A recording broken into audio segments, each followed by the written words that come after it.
will get some round of introductions here in a second. Can you hear me okay? That's the first question. Good. My appointment is at the University of Kansas Medical Center. I run the neuromuscular division there, and I have associated roles. And here, there was not enough space to list all of my potential conflicts of interest. Now, if you're not on the list, if some of you would like me to be more conflicted, sure, meet me at the end of the talk, we'll discuss that. However, none of those conflicts of interest really apply to what I'll be discussing with you today. I like the lecture or the interaction to be very give and take with the audience, so this is not where I have to do the talk and you listen, and at the end you can ask questions. Raise your hand, ask questions. We have a mic here that can circulate for you to be able to say your question and others can hear it. I was asked to give a couple of housekeeping notes, mainly about the evaluations. Basically, it says, I'm going to just read it to you here. Tell the audience the title of your session and your name. So far, so good. We did that. Remember to complete your evaluations. That's for you of this session. Of course, it's going to be all A's, right? But if you don't have a copy of your evaluation with you, please raise your hand and a volunteer will provide it to you. And please move towards the center of the room to make as much room as possible for others. Yes, there's a long line back there, of course. Remember, for everyone's safety, to keep the aisles clear. Don't crowd the doors. So they say questions at the end, but you don't have to.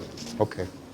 So, of course, this is the annual meeting of the Myositis Association, and we couldn't do these talks without not only the invitation, but the support of the Myositis Association. So these are your dollars at work. So thank you for being not only members, but supporters of TMA.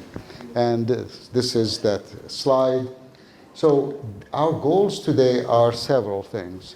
I want to look over what steroids are and how they work, talk about their side effects and how to prevent them from happening, and then after that discuss, well, if they happen, how can you then face them?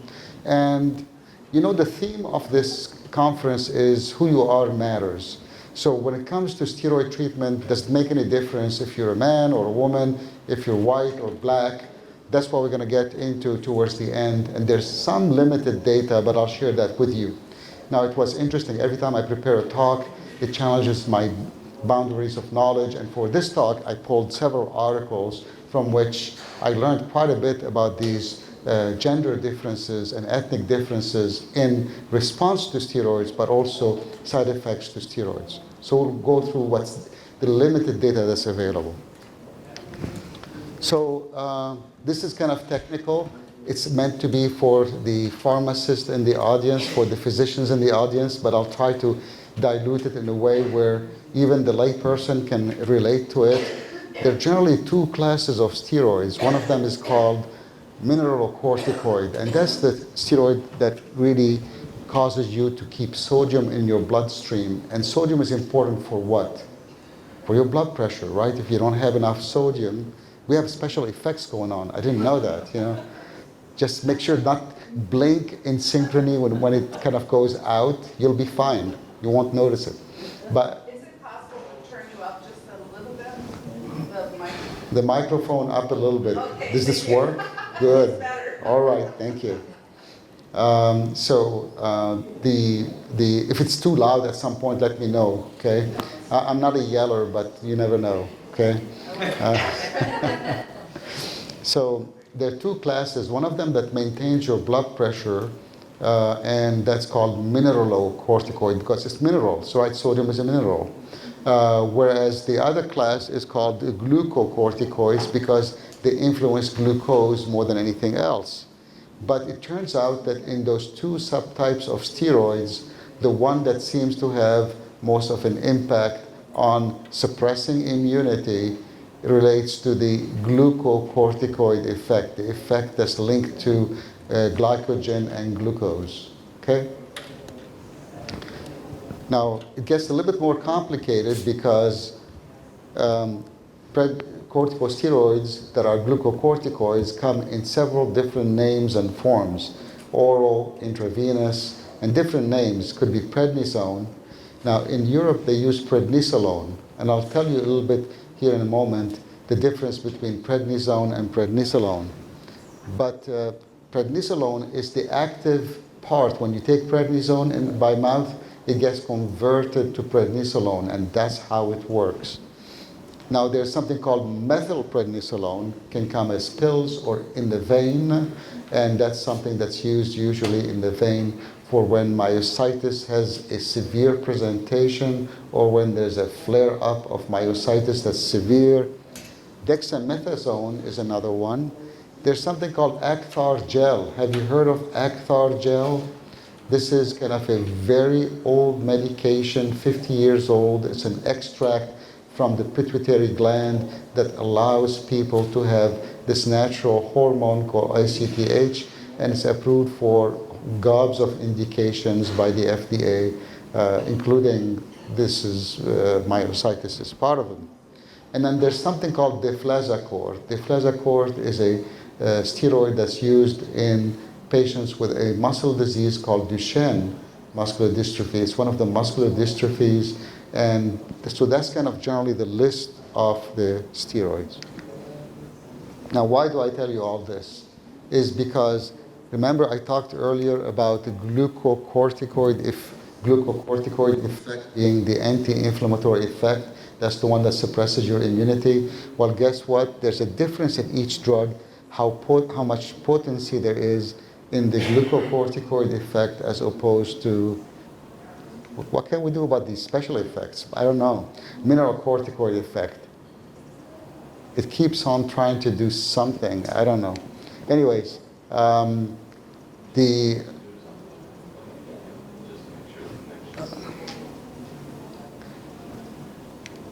this is, if you look at the potency, and all of this in relation to hydrocortisone, which has a 1 and 1.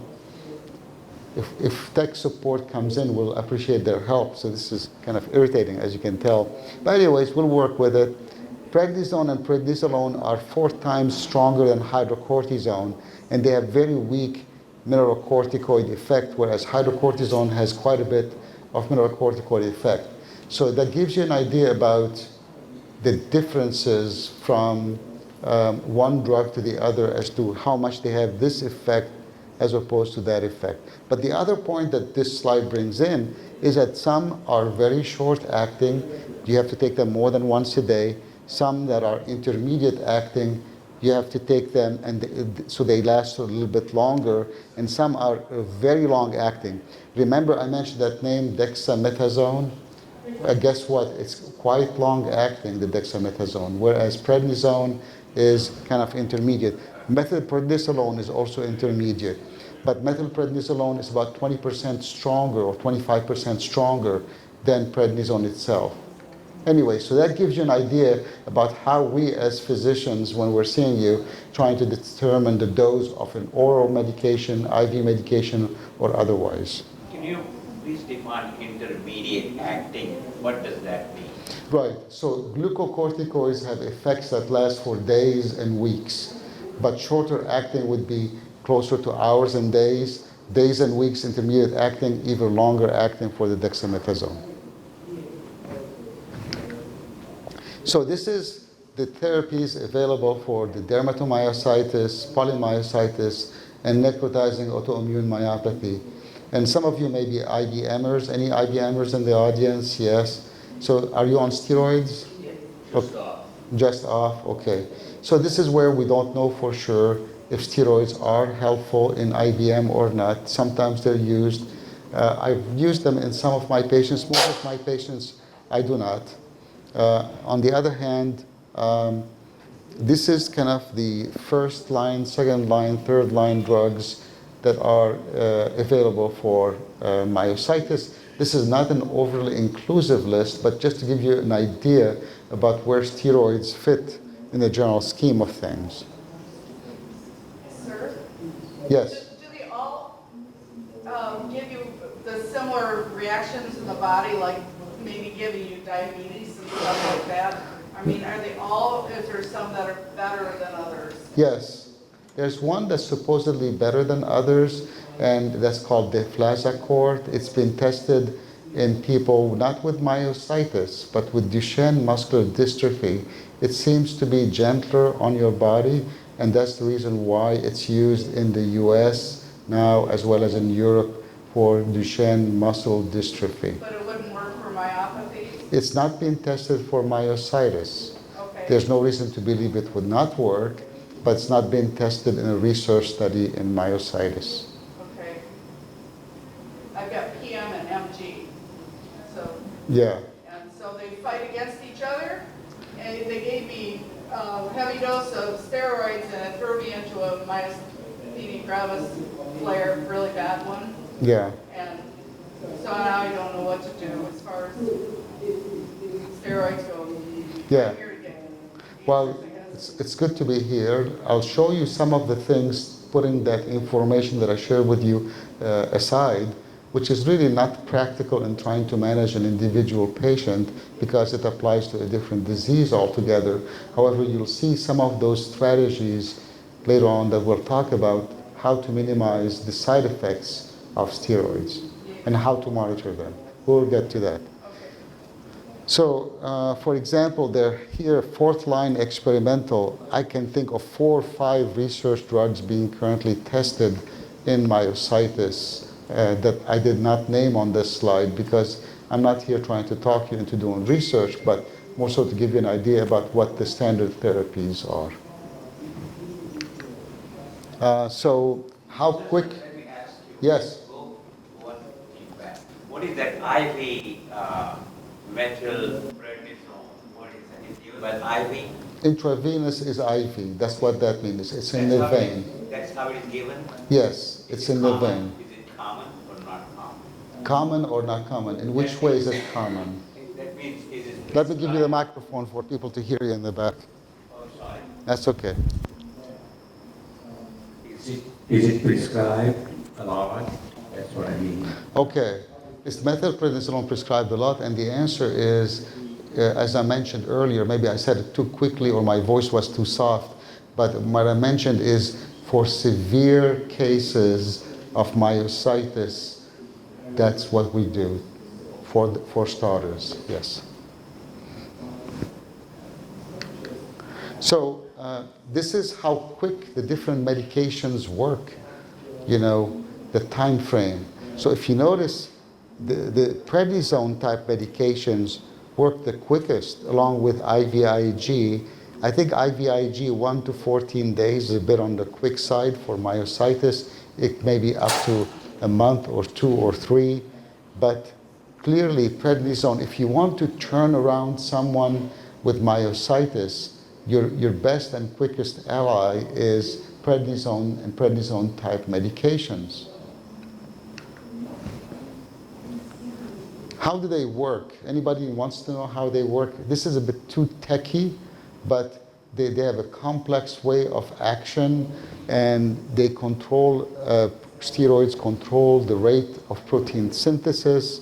They modify how something called RNA, now you have in your cells DNA. The DNA makes RNA, and that RNA makes proteins.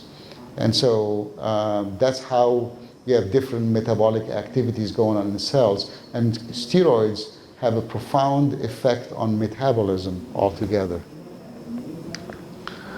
And there's something called NF-kappa B, which is a nuclear factor for transmission. And what it does, NF-kappa B, it makes inflammation worse. Okay, so the idea if steroids can, and that's what they do, block this pathway, the NF-kappa B pathway, they will produce an effect that will reduce and tame the amount of inflammation going on as part of the autoimmune attack. Because myositis is your body saying your muscle need to be inflamed. They need to be attacked by your immune system.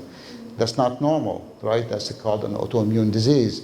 But if you can fight the increased immunity by turning it down, by blocking the NF-kappa B pathway, then that's what steroids do to reduce inflammation and reduce the revved up immune system attack. Any questions so far?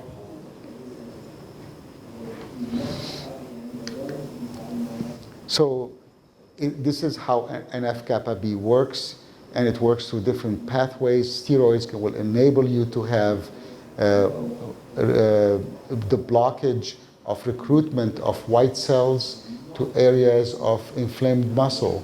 Less white cells in the muscle, meaning more opportunity for the muscle to recover. In the bloodstream, the count of lymphocytes that we measure is reduced as a consequence of treatment with steroids. And in the bloodstream, you notice if you're on steroids, sometimes your doctor will call you, say your white cells, neutrophils are up, do you have an infection going on? Well, what steroids do is, while the white cells live on the vessel wall and they stick to the vessel wall, it makes them unsticky and go into the bloodstream. So when they measure them, it looks like they're high, but you're not sick, you're not infected. It's just an effect of the corticosteroids.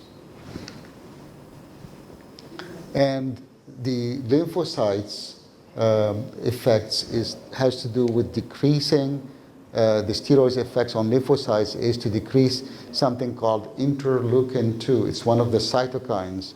And this is interleukin-2 is produced typically by these types of lymphocytes. And what it does, it prevents these types of cells from expanding. These CD8 positive lymphocytes, they're fundamental to the mechanism of muscle destruction in myositis. So it blocks the generation of those bad type of actors or players. So they have really good reasons to work. I'm just sharing with you some of those mechanisms. Also, there's something called FC receptor. FC is not a bad word, but I'll show you in the next slide what that is. But this is important to what we call antigen presentation. So in this next cartoon, you see here like a cell, a white cell called macrophage. That's one of the type of white cells interacting with the FC receptor, through the FC receptor with muscle fiber here. And so steroids will interfere with that interaction, therefore making it where even though you have an immune response, the macrophages are not able to interact with the muscle, because macrophages, what they do is they chew up muscle fibers, they destroy them. So blocking that interaction is good for people with myositis. So how do we start it? Typically when we start corticosteroids, someone with myositis, we start on daily dosing, assuming it's not severe, as Sunil asked earlier. He asked the question, if it's severe, or when do you use IV methylprednisolone? That's when it's severe. But assuming it's not severe enough where you have to do that, you start with a pill, and that's prednisone. It's anywhere from 60 to 100 milligrams per day. And then you stay with it as a physician, tell the patient to stay with it for about a month, could be less. Why could it be less? Because not everybody is the same. Some patients may have a milder myositis weakness degree. Some people may have stronger degree of myositis. A patient may be diabetic or hypertensive. So depending on the severity of the disease and the comorbidities, what other health problems you might have, the doctor may decide for a longer or shorter course of the initial phase of the steroid. This is just the initial phase, because past the initial phase, there are two options. Either drop down the dose by half, which means go down to about 50 or 40 milligrams of prednisone daily, but preferably we like to switch to an every other day schedule. And I'll tell you why in a minute, why every other day dosing of steroids is better than daily. But it has some limitations too, meaning if you do every other day in someone who's having a worsening of their myositis, they don't respond as well as to daily. But whereas if someone is on the road to recovery, every other day makes sense and they respond well to that approach. I have a question. Sure. Yes, Sunil. My doctor prescribed me 300 milligrams in the beginning Then I was taking only Saturday and Sunday. Now, after a couple of years of taking that, I'm now taking 100 milligrams a week, on 50 on Saturday and 50 on Sunday. He says by taking this medication this way, it has less side effects and it works better on the disease. So that's what I'm taking. Anybody has a similar regimen to Sunil's where you take it once a week over the weekend, Saturday and Sunday? Who takes it daily here in the audience? Who takes it every other day? Not many. So your schedule of administration is quite unique and different. I am not aware of a research study or a report in myositis that details the efficacy of that approach. I'm aware in a related autoimmune disease of the nerves, CIDP, of something called pulse oral methylprednisolone or pulse oral dexamethasone. There have been reports published on that, given it once a week to try to reduce the side effects. I'm not aware of a report in myositis being applied there. Not to say it's wrong, but I'm just explaining to you what's out there. So I think your doctor is trying to probably borrow from another disease state and say maybe this will work well for you for your myositis. But it's a bit unusual in the way of dosing. As far as the amount, that doesn't surprise me. You're trying to take, so the 100 milligrams a day is how much a week? 700 milligrams, right? So if you start with 300 milligrams, you were kind of right there, roughly, right? So he was trying to do that approach, but it's kind of unique in a way. It's not standard. Does that answer your question? Good. So then, after that, alternate day steroid, and then you taper it down slowly. Now, the risk, what's the risk of stopping steroid all of a sudden? You can have, what happens is steroids, if you take them long enough, they make your adrenals go lazy. Adrenals are the natural glands that secrete what? That other type of hormone called mineralocorticoid. So if the adrenals go lazy and is not secreting it, and you run out of mineralocorticoid and you call turkey, well, guess what? Those mineralocorticoid are important for your electrolytes and for your blood pressure to stay normal. What happens then? People's blood pressure drops and they might die from it. So you never cold turkey on steroids. That's why we taper steroids, okay? Having said that, I'm not advising you to do that, but that tells you how medicine is limited. I've had patients, without my instructions at some point in time, stop steroids, get away with it without problems. At times. I don't advise it, but medicine is not a perfect science. Everybody's different. So this is how to reduce steroid side effects. Your doctor's approach to Nil was, let's do it every week. However, typically the more standard approach is, let's try to see about giving people steroids every other day rather than daily. And the idea is that it gives a chance for your adrenal glands to kind of react on the day when you're not getting the steroids and keep them lively and active and lesser risk of complications with every other day steroids. And then it works. That's the other part about it. Now, there are some patients where every other day steroids should not be given. For example, are some of you diabetic here? No, good, lucky you. But if you're diabetic, then you can imagine on the day when you get steroids, if you're doing every other day, your blood sugar will go up. On the day that you don't get steroids, it'll bottom down. It makes controlling diabetes very tricky. If your blood pressure is not well controlled, every other day steroids is going to make your blood pressure be very high one day and very low the next day. So the reasons why every other day sometimes is not the best fit for patients. But generally speaking, every other day is the target treatment. Now, the other comment is Sometimes I see patients for myositis and their doctors try to help them and they've given them in the past Medrol dose pack.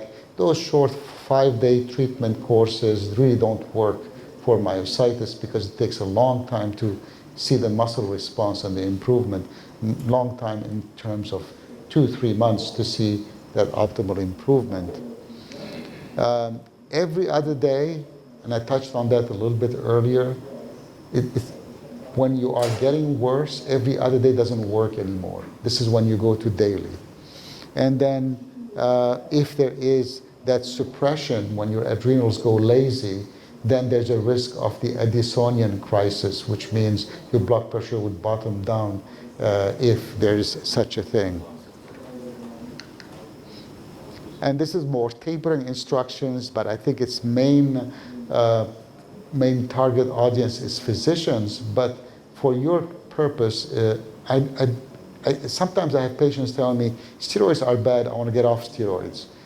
But I want you to know that your adrenal glands right now, those who's not on steroids in the audience. Okay, so you're not on steroids, good. 3 of us here, that's good.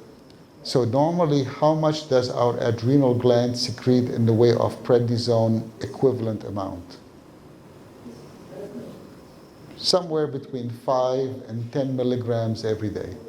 So right now, my risk of injury from prednisone that my body is secreting is due to that basic amount of 5 to 10 milligrams a day. The reason why I bring this up is a reasonable goal of treatment is to get somewhere around 5 milligrams a day of prednisone or 10 every other day, give and take. Sometimes people get nervous, I'm on 10 milligrams of prednisone every other day, I need to get off of it. Well, that's what your body's doing because of side effects. While your body's producing that amount, don't worry about it as much. Yes? You want the microphone for the... Thank you.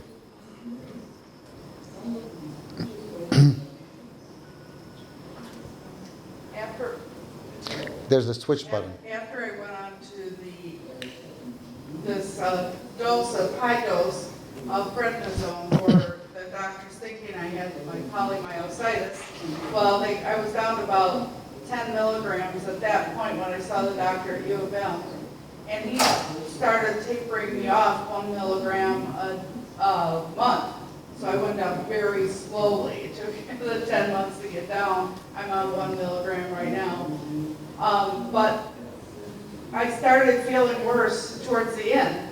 And I'm kind of afraid because I think I am starting to have diabetic issues. Yesterday I felt really bad because I hadn't had lunch. And I was flushed and just didn't feel good. But I really am pretty afraid of taking a lot of steroids because both of my parents are diabetics. I'm trying to avoid it. And so it's different than what you're talking about, going down that slowly. I guess I'm wondering about that. Yeah. So medicine is, a lot of it is an art.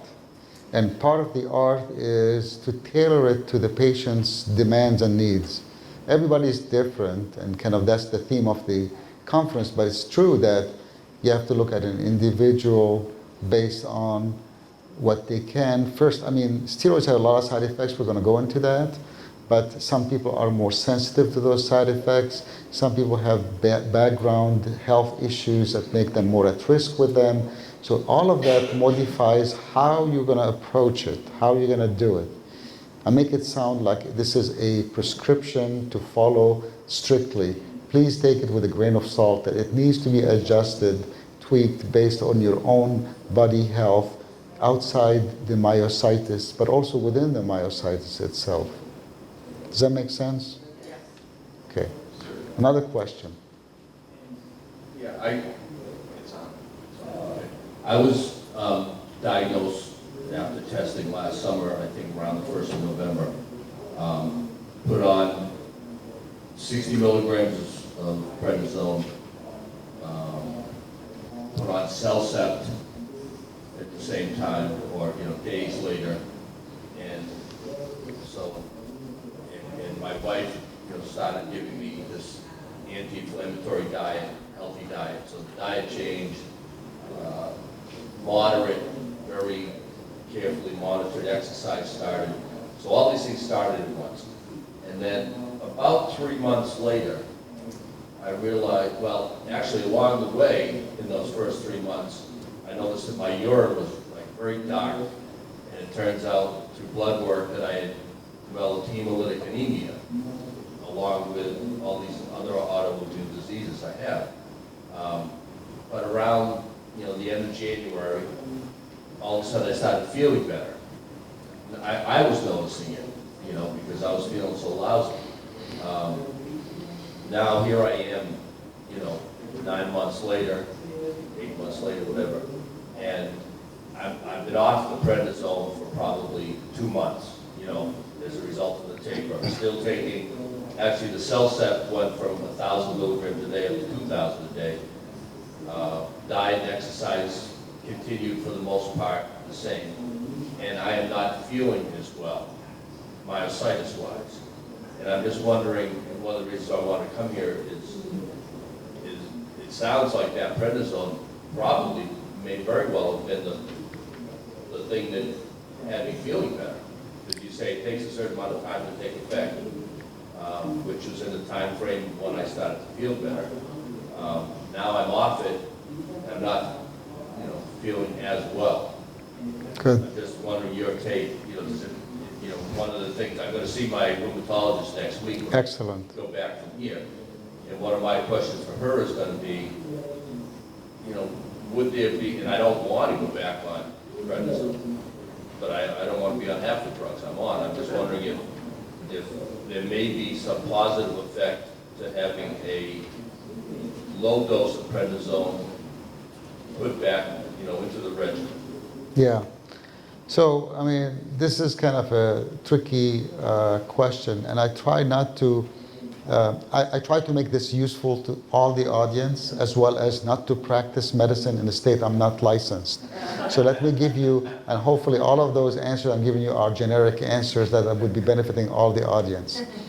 So, but generally speaking, I'll comment on that feel better comment you made.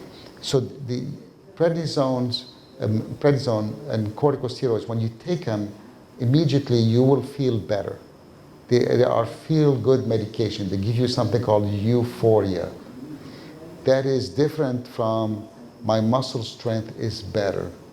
And the way I approach it at the bedside is twofold. I ask patients about normal functions. We walked in today. How was the walking? But we walked in on flat surfaces. How about walking stairs, upstairs, or downstairs? How about falls? How about getting out of a chair? How much do you have to use your arms to push up? So I ask those questions about, how about washing your hair? Not for you, sir, but brushing your teeth. So the arm functions, how about swallowing? All of these things are clues. If someone is choking on food, it tells me about myositis involvement. Of course, this is, we're focusing on muscle as the organ that's involved, but some of us have lung disease, joint disease, and other things, skin disease, that are involved with myositis depending on the subtype, right? Now, this is the subjective. This is what I ask the patient. Also in our clinic, every myositis patient gets something called the IBM-FRS, which is a functional rating scale from 0 to 40, 40 being the best score, whereby we can determine if their score is high and maintaining, they're doing well, and if their score is declining rapidly, they're doing worse. And it asks about how your arms are working, how your legs are working, how is swallowing, and it asks about activities of daily living. There are 10 questions, 0 to 4 scored. The next part is fundamentally important, because all of this is fine and dandy. Someone can be tripping on falling because guess what? They had myositis, but they just had knee surgery 3 months earlier. They're still undergoing knee rehab. So yeah, they're gonna be having some walking issues. They're gonna be slower. I understand that, I dig that. But to kind of take out all the confusion becomes the muscle exam. strength exam. If the strength of the muscles on my examination is shown, sometimes it shows weird things. It shows that you are better when you think you are worse or not improving. Sometimes it shows you're worse when you're not aware of it. It's a very reliable indicator, especially if it's the same doctor that does it. It's a very reliable indicator that your muscles are either stable, improving, or worsening. So feel better is tricky because steroids make you feel better. But the key question is, did they make you stronger? And the other key question is, It was the strengthening, my walking improved, my dysphagia improved, my swallowing got better. And now I'm seeing, I'm feeling more aches and pains for sure. Yeah. More joint discomfort. yeah. So clearly an individual case where you're doing the right thing, you're going back to your rheumatologist to discuss your options of treatment. And I showed the slide that shows the first line, second line, third line treatments, and fourth line experimental treatments. What city do you live in? Massachusetts. Massachusetts, okay. Yes, I've got a teaching class. Okay, very good. So you should be in good hands there. All right. So side effects. Hypertension, high blood pressure with steroids. Anybody had that in the audience? Blood pressure going up because of steroids? You did, okay. Glucose intolerance all the way to diabetes. Borderline diabetic, yeah. Fluid retention, weight gain.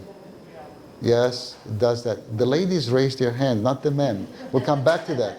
Actually, there's some data about that. Cataracts or glaucoma.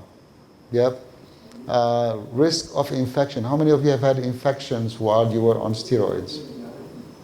It suppresses your immunity. It does good things to your system in strengthening your muscles, but it can increase the rate of infection.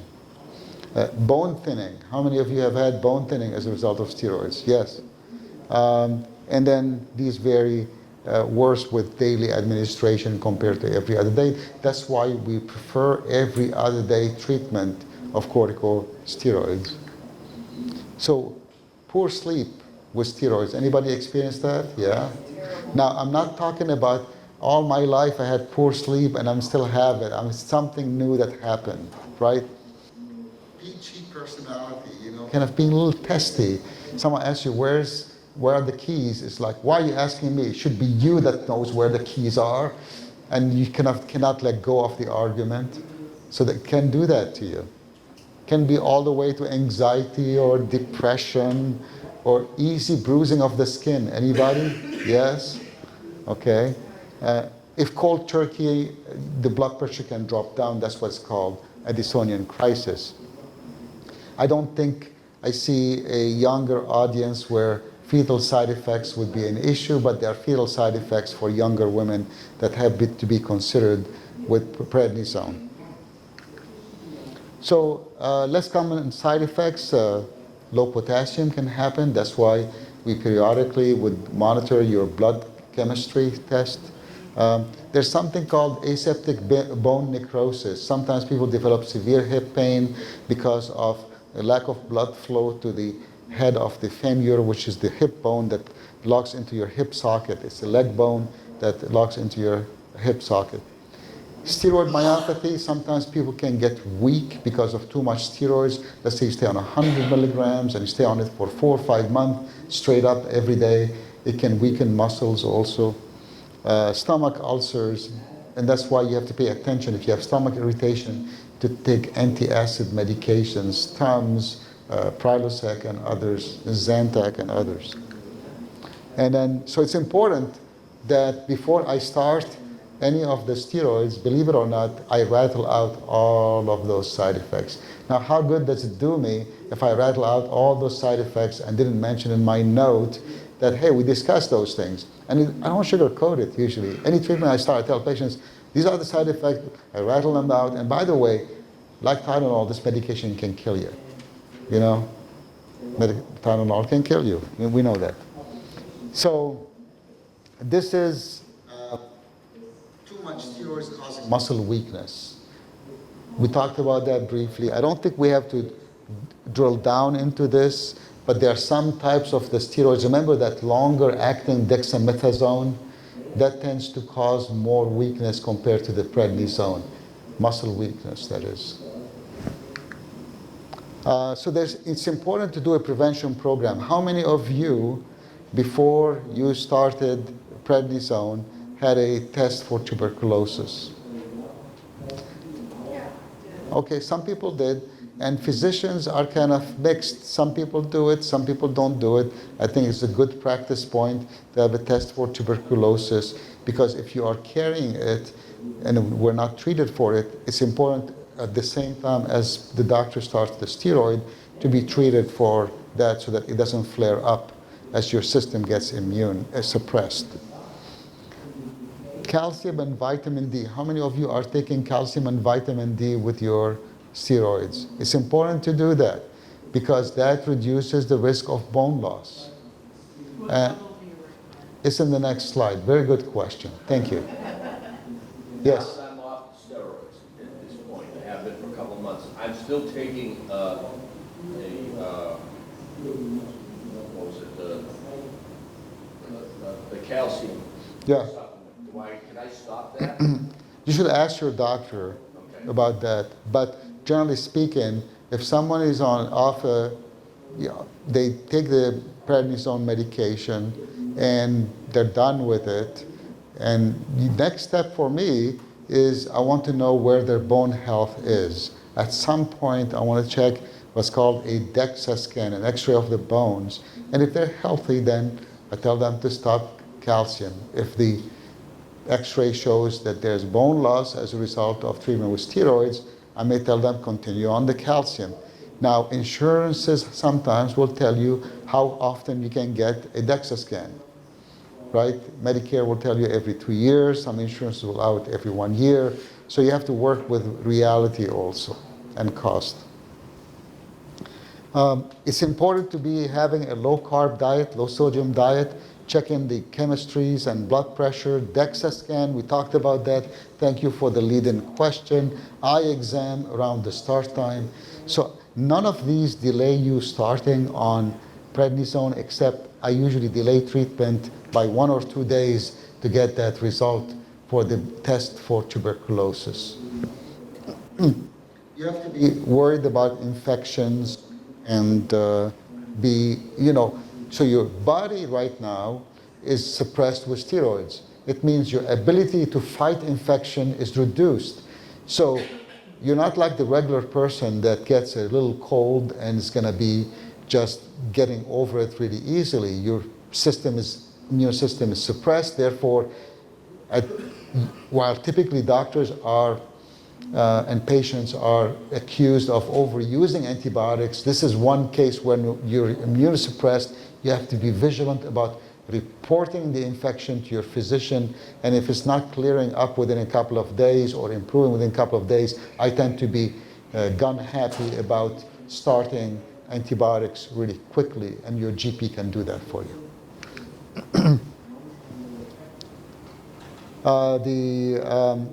This is some of the instructions on the diet. The amount of calcium is right here. It's 500 milligrams. Typically, that's the dosage of a pill. For a woman, it's 1,000 milligrams of calcium a day. For a man, it's 1,500 milligrams of calcium a day. And with vitamin D, and the amount of vitamin D is listed here, 400 to 800 units a day. If you take it weekly, it's 50,000 units. And when you start steroids, you begin with some testing, but you're not done yet. Because as long as you're on steroids, you're getting your eyes checked once or twice a year. Once a year or once every other year, you're doing a DEXA scan. You're getting your electrolytes checked. So there's some monitoring program that needs to be in place. Your blood pressure needs to be checked to make sure the steroids are not jacking up your blood pressure. You need to watch what you eat, watch your weight. All of these things are pretty complex, and sometimes this personality thing, depression thing, this is where a care partner comes in rather than the patient, because you may not have as much insight as to how snappy or peachy your personality has become. I've had a patient or two, treat them with high-dose steroids, that they had so much anxiety, I had to put them on anti-anxiety pills to get them past the high-dose steroids, then take out the pills, take off those pills, once I got down to a lower level where things were manageable for them. And this is the IV medication, and Sunil asked about how often do we use it, but this is how it's given. But again, this is for initial treatment or relapse treatment in severely weak patients. This is severely weak. That's what it means. That's what it's for. Severely weak means you're in a wheelchair. Okay. Yes, Sunil? Sir, does prednisone affect your liver? No. That prednisone has no effect on your liver. So the IV methylprednisolone, the side effects are similar, except it can cause to prednisone, but it causes some weird taste, can cause some heart rhythm problems. So there's monitoring involved associated with it when it's given in the hospital, IV methylprednisolone. Now with home infusion services, you can get it also at home. So we're gonna finish here, and I'm not sure how much time we have left. Let me make sure we're not, oh good, we have 10 minutes. So we'll speed up a little bit, this way I can get you to the fun part, because did I tell you about the questions at the end already? Hopefully you're paying attention, because there are a few cases or questions that I'll ask you about to see how many of you have learned well from this lecture, okay? It's not too late to leave the room, okay? So I'll try to go through these. It turns out that there's a difference between if you're white or black as to reacting to the side effects of prednisone. This is not the best study, but in a study where people who have had kidney transplants were placed on prednisone and other medications after their transplant, it turns out that blacks had more side effects. Black buffalo hump, which is that swelling around the neck area that indicates increased fat deposition, that occurred more frequently in blacks compared to whites. For diabetes associated with steroids, more common in black than white. I didn't know that until I prepared this talk, so I learned quite a bit from that. The other thing that has been looked at is differences between men and women, okay? And it turns out that women will have to have higher clearance of the methylprednisolone. Women clear the medication much quicker and faster compared to men out of their body systems. So you would think they would have a weakened effect in response to steroid, but it's not clear what that downstream effect is. All of what these studies say is we don't know if this really has an effect on how strong a response women get to prednisone or not, but they clear it better. Now, this is what we know from a different disease. You mentioned myasthenia gravis. What is myasthenia gravis? Tell them about it. Let's give her a microphone. She needs a microphone for this. Myasthenia gravis attacks the nerve endings to the muscles. So not only is my muscles being attacked, but the nerve endings to those muscles. Are you AChR antibody positive? Do you have the antibody? Do you have MuSK? No, but they did a muscle biopsy. Okay. So that is positive for the polymyositis. They've had 2 muscle biopsies with that. And So, reacted very well with the PREDNISONE and azathioprine. very good. They gave me that for the myasthenia gravis. I mean, it was like a miracle. Very good, very good. So myasthenia gravis is a disorder of the nerve-muscle junction. This is where the electrical nerve impulse plugs into the muscle, and it causes weakness like myositis, but what's different about it, it causes double vision, droopy eyelids. Sometimes patients get crisis. 10% of the patients have respiratory crisis where they have to be intubated. 10% of the patients have something called thymoma, which is a tumor on the chest. And there are some patients who are lucky that have both myositis and myasthenia gravis. And this type, sometimes when associated with thymoma, is called granulomatous myositis because the muscle biopsy shows granulomas. I was also profoundly weak. I mean, I was weak with my polymyositis, had trouble washing my hair, had trouble walking upstairs.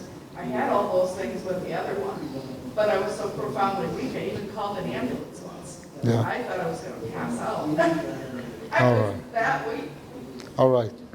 So this is a study actually from the Myositis Registry, and what they did in this study that was published last year is that they queried adult patients about prednisone use, and they collected the data and analyzed it for frequency. And this is the number of MG patients that responded. It was 1 out of 5 patients that they asked to fill the questionnaire that filled it. And this is the rate of prednisone use, the range of dosages, the peak dose. So just a general description of, yeah, these patients were taking prednisone in the past and currently for the most part. But what's important is this slide, and then we'll go to questions.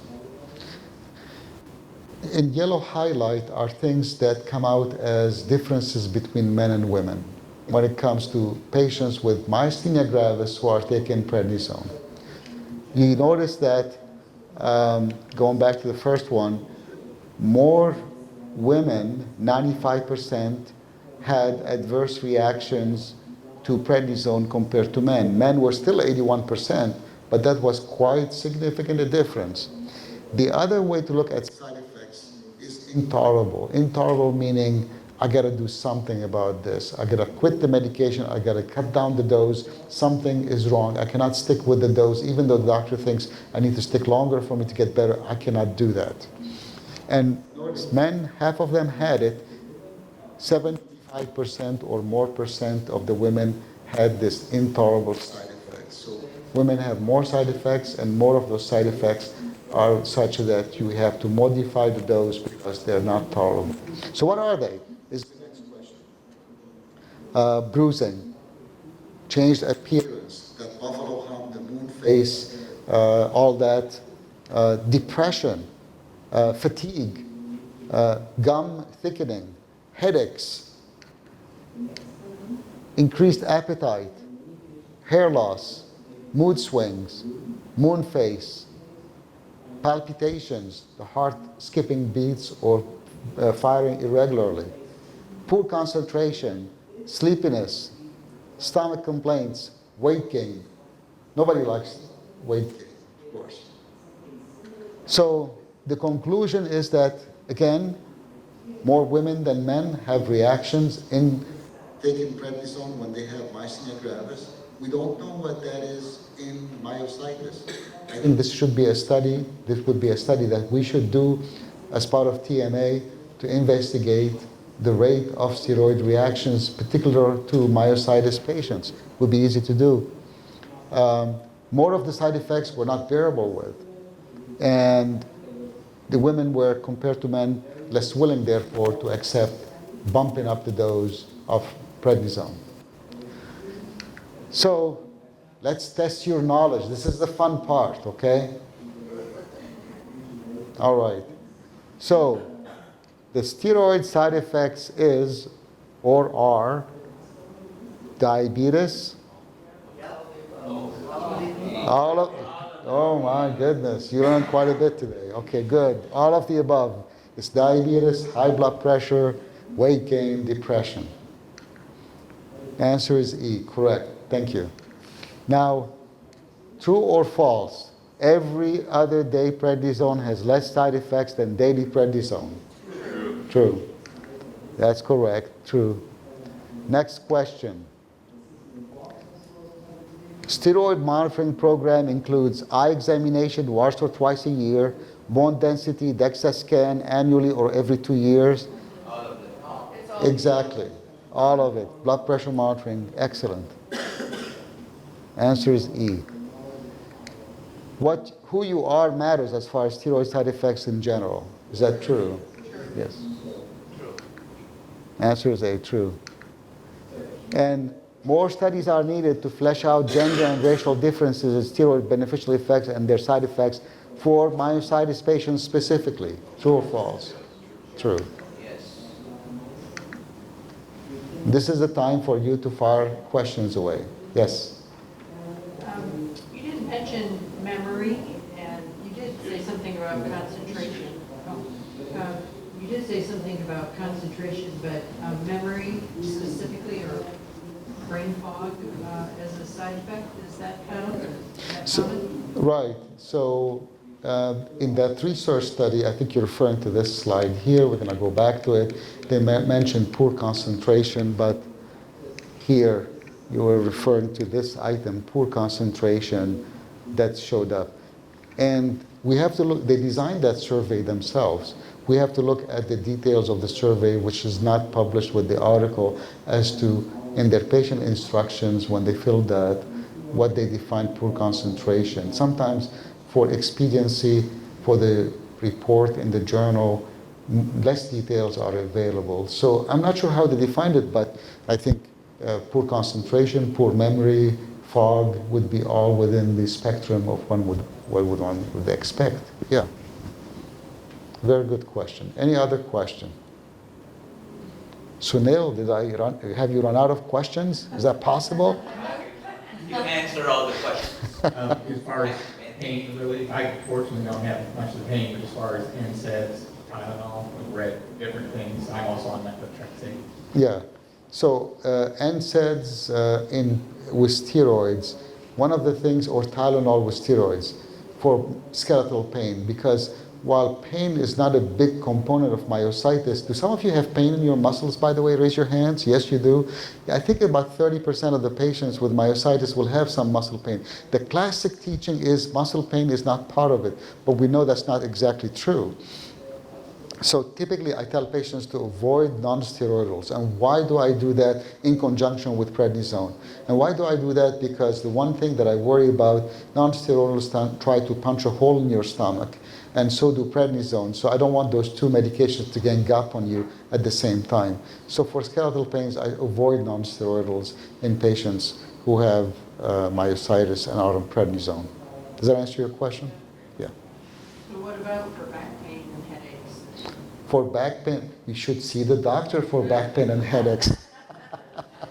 No, but there are other medications can go from least expensive to most expensive that are okay with your stomach and okay with prednisone for either headache or back pain that really would work. For example, back pain, muscle relaxant, Flexeril sometimes is given, but there are many others that are given. And so, yeah, there are many options. Just keeping, so it's important that when you go to the doctors, you tell them all the medications you're taking, prednisone included. But all those over-the-counter things, who does not take over-the-counter herbal medications in the audience here? Everybody does, right? So it's important to tell them about it, because even those, you may think they have no side effects, but they can have side effects too. Yeah, I found with mine, I have to take my vitamins an hour after I take my medicine, because my medicine doesn't work as effectively if I take them together. Yeah. I guess I'm a little concerned about this diabetes thing. Do you still take the prednisone even if your body is threatening to tip over into diabetes? I have several patients with myositis who have diabetes who are on prednisone. My goal is to try to do combination treatment, meaning prednisone not alone but with something else. And in this case that I'm thinking about right now, it's someone who had myositis as a result of statin exposure. I have her also on methotrexate. I also have her on IVIG, and I was able to take down her prednisone slowly. I wasn't able to do it fast as I want for her diabetes, but slowly enough to keep her in control down to about 5 or 7.5 milligrams equivalent daily dose. So the goal is low dose. Remember, zero prednisone may be a reasonable goal for some people, but your body is normally producing 5 to 7.5. Your body is trying to make you diabetic, in other words, naturally. So it's not going to be any worse, I don't think. Yes? Are your slides going to be available on the myositis? It depends. How much are you willing to pay? Very good. Thank you. No, they'll be available, yes. I can't write that fast. Okay, I know. Can All right. cholesterol drugs cause myositis or something like that? Yeah. Disease? Remember, I talked about this condition, and this is way earlier when I talked about first, second, third line drugs, and I put NAM is the abbreviation of that. You saw this NAM, this is polymyositis, this is dermatomyositis, and this is necrotizing autoimmune myopathy. Necrotizing autoimmune myopathy can be as a reaction that's natural as part of some antibodies that we know or don't know. That's about half the times. But the other half the times can be related to someone having antibody to something called HMG-CoA reductase. And that enzyme is the enzyme that's blocked by statins. So people who take statins are at risk of developing an autoimmune attack that targets the muscle fibers. And there are two types of attacks as a result of statins. One of them that's self-limited, meaning you take statins, they hurt your muscles, you stop the statins, within a month or two, you're back to normal. But there's the other form where you stop the medication for a month or two, but lo and behold, not only are you not normal, you are worse. And that's that NAM condition, necrotizing autoimmune myopathy. So most, 99% of the time, statins don't do that.